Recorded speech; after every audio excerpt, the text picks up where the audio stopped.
Darling, खूबसूरत लड़कियों में नजाकत और अच्छी लगती है, गुस्सा अच्छा नहीं लगता। तुम कौन हो? Baby doll. नहीं, अगर तुम प्यार से मान जाओ तो ठीक है। हम मुर्दों पर कफन डालने में जितना टाइम लगाते हैं, उससे भी कम टाइम में इज्जतदारों के जिस्म से कपड़े उतारते हैं, समझे? भगवान के लिए मुझे छोड़ दो। स्टार्ट।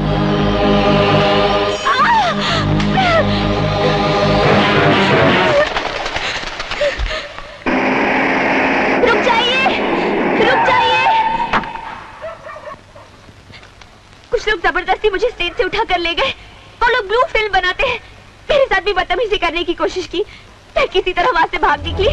प्लीज चलिए मेरे साथ, वो लोग सामने वाले स्टेडियम में हैं। चलिए। आइए, आइए इंस्पेक्टर साहब, यही है वो जगह जहां वो बदमाश मुझे लेकर आया था, उसी दरवाजे से। और यहाँ गुंडे खड़े थे, और वहाँ कैमरामैन था, और यहाँ कालीन बिछाया गया था। मगर अब तो यहाँ कोई नहीं है। पता नहीं कहाँ चले गए सब। मैं सच कह रही हूँ इंस्पेक्टर साहब, यहाँ कैमरा था, गुंडे थे। आप मेरी बात का यकीन कीजिए। मैं उड़ते हुए कबूतरों के पर गिन लेता हूँ। सुनिए तो, आप ऐसे मत चले जाइए। देखिए, आप मेरा यकीन कीजिए, मैंने आपसे जो कुछ भी कहा वो सच है। मैं आपसे झूठ नहीं बोल रही। अपनी रातें सड़कों पर ही काटती हो या तुम्हारा कोई घर भी है? हाँ सर, मेरा अपना घर है। आप मुझे मेरे घर तक छोड़ देंगे? Thank you.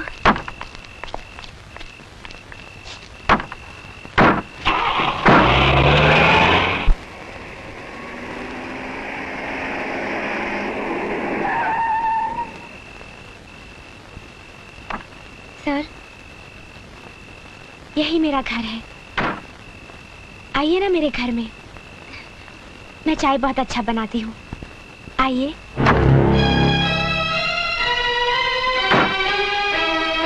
रात के सन्नाटे में अकेले मिलना, बदन पर इस तरह के तंग कपड़े, झूठे ड्रामे के सहारे किसी को अपने घर तक ले आना, और रात के 2 बजे घर के अंदर चलने की दावत देना।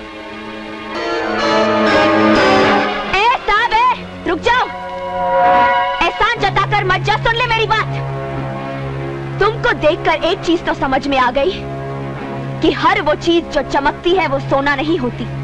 अब मुझे देखकर एक चीज तुम भी समझ लो कि हर वो चीज जो काली होती है वो कीचड़ नहीं होती।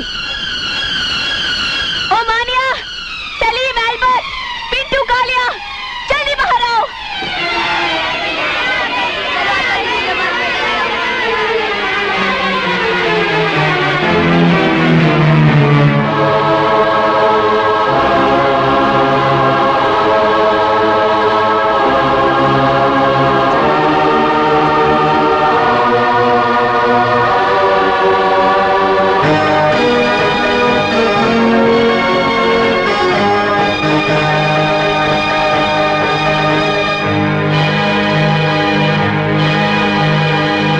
अनाथ और अपाहिज बच्चे हैं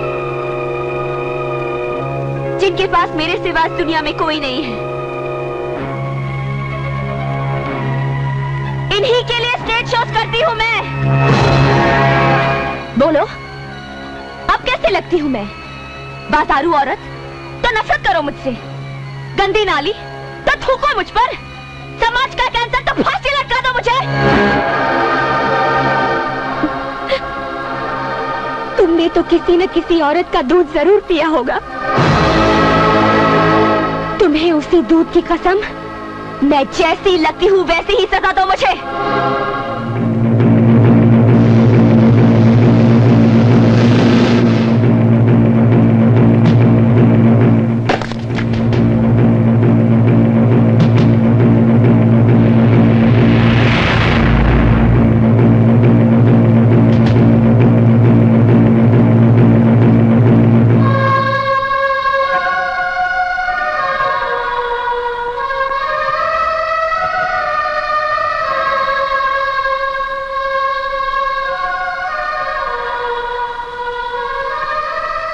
मैं पवित्र गीता को पहले इसी तरह माथे से लगाता हूं, फिर होठों से इज्जत देता हूं।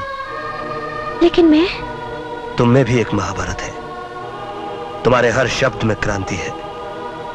तुम भी पवित्र गीता की तरह हो, इसीलिए तुम्हारे साथ ये सलूक करना पड़ा।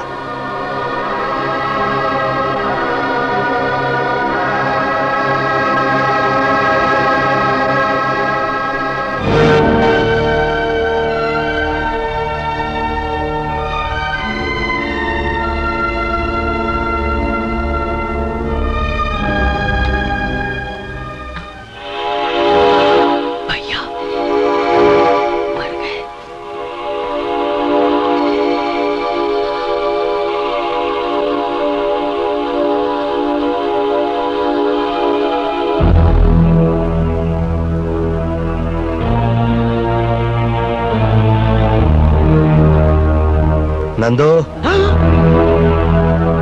इतनी रात को कहां से आ रहे हो?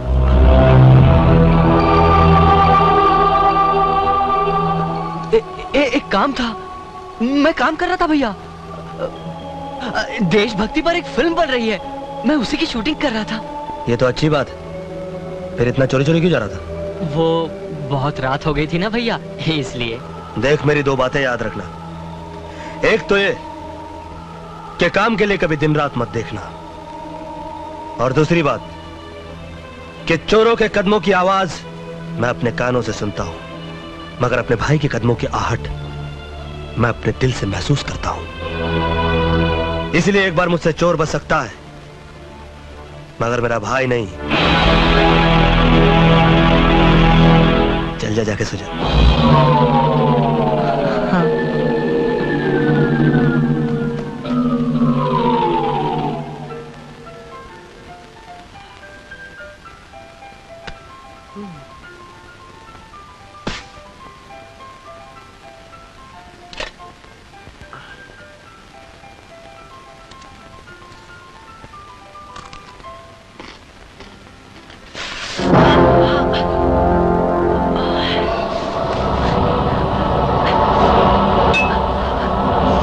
ये भी खाली है और चल रहा है, क्या करूं?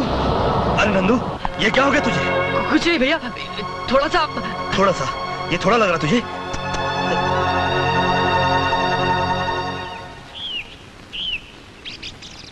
चल पहले पुलिस स्टेशन चलते हैं, उसके बाद घर जाएंगे। Police station? अरे नहीं भैया, आप ही जाओ ना। अरे तू तो एक आम आदमी की तरह पुलिस स्टेशन के नाम से घबराता है। तेरा भाई इंस्पेक्टर है। Now come on. अच्छा हुआ अपनी जीप से वो ऑटो रिक्शा वाला टकरा गया। फायदा अपना हुआ ना, उस रिक्शा वाले का पूरा रिक्शा डैमेज हो गया। अपनी जीप की तो सिर्फ कांच ही निकली है। अपना माल बनाते जाओ, कोई देखने वाला नहीं है। सब साले ऑफिसर यहाँ माल कमाने के चक्कर में है, अपन क्यों नहीं कमाए? कोई ना देवे उसको दो डालने का।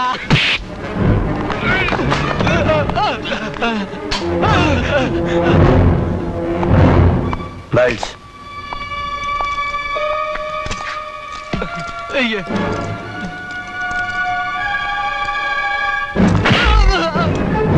धुलाई उन्हीं कपड़ों की होती है जिन पर मैल लगा हो, समझे? गलती हो गई साहब, मुझे माफ कर दो साहब, गलती हो गई। माफ कर दो। गलती नहीं, जुर्म किया है तुम लोगों ने, और जुर्म के लिए माफी नहीं दी जाती, उसके लिए सजा दी जाती है।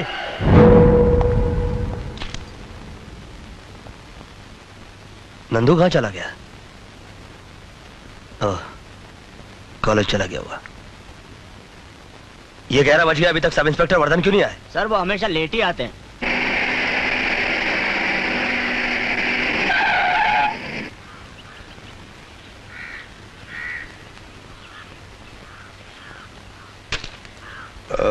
एक्सक्यूज मी सर, वो क्या है कि मैं किसी दूसरे मूड में था, इसलिए मैंने वो सिगरेट काम फेंक। तुमने अपनी घड़ी तो खरीद के पहनी होगी। जी? इसकी कीमत जानते हो? जी। तुम घड़ी की कीमत तो जानते हो, मगर वक्त की कीमत नहीं जानते। ओह, वो क्या है सर, कल नींद नहीं आई और कुछ सुस्ती सी भी आ रही थी। मिस्टर आदर्श वर्धन, तुम्हें इस बात का कोई हक नहीं पहुंचता कि पुलिस की फर्ज की गंगा जो कि कानून की गंगोत्री से निकलती है, उसे तुम अपनी गंदी आदतों के गटर में डाल दो। सर, मैं भी एक पुलिस ऑफिसर हूं। आप कमरे के अंदर भी मुझे यह भाषण दे सकते थे। यह भाषण नहीं, यह मेरी वार्निंग है मिस्टर आदर्शवर्धन। और मेरी वार्निंग तुम्हारे सिगरेट केस के ऊपर लिखी हुई वार्निंग की तरह नहीं, जिसे तुम भूलकर सिगरेट के कष्ट लगाया करते हो। मेरी वार्निंग कानून की किताब के उस फुल स्टॉप की तरह है जिसके बाद कुछ भी करने या सोचने की जगह नहीं बचती।